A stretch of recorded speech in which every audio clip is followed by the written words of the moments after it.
Welcome. Shankara's teachings are deep and profound. RamanaMaharshi lived these teachings. Listen, reflect, and deeply meditate. I'm Richard Clarke. I'm reviewing and commenting on Adi Shankara's Atma Bodha, or self-knowledge. Today is verse 22. Attachment, desire, pleasure, pain, etc., are perceived to exist so long as the budhic function of the mind endures. They are not perceived in deep sleep when the mind ceases to exist. Therefore, these differentiated functions belong to the mind alone and not to the Atman. What Adi Shankara is pointing out in this verse is something very familiar, but we usually overlook it. You're being asked to look directly at your own experience. During waking hours, you feel pulled by desires, caught in pain, lifted by pleasure, and influenced by attachment.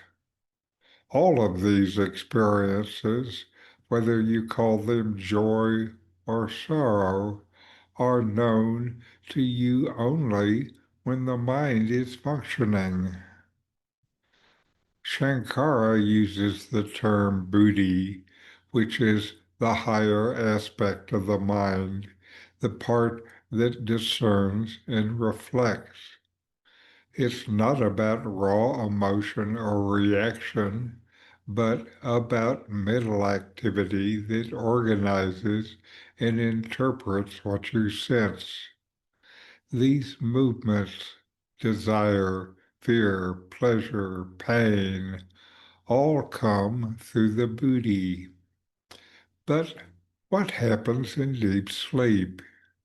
In that state, the body is dormant and the senses are not in use, and the mind, including the buddhi, is silent. And with that silence, none of these things, no craving, no joy, no sadness, no thought, are there. Yet you still exist. You don't vanish.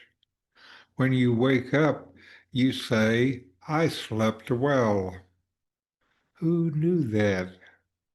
Who remained present even when the mind was gone?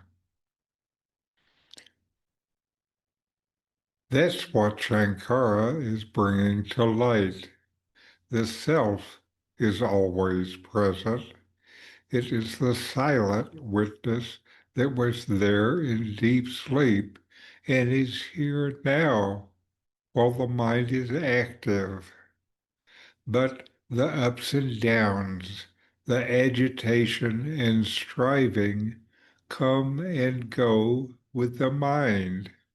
They are not inherent in you. They're not always there. You are the knower of them, not the one caught inside them.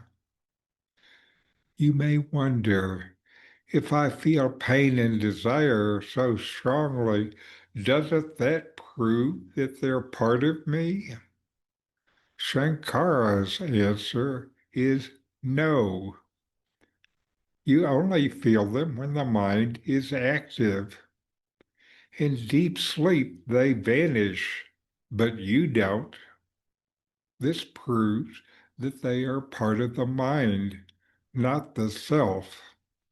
The self is not touched by their presence or absence. When you begin to see clearly that the pain and pleasure you feel are activities of the mind and not your true nature, something softens. You are no longer imprisoned by your reactions.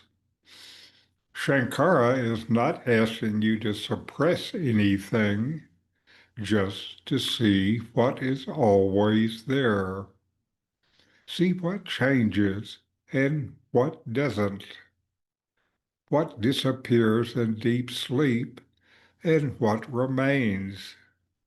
That is the beginning of knowing yourself. So know yourself and be always free and at peace. RamanaMaharshi could say so much with just a few words.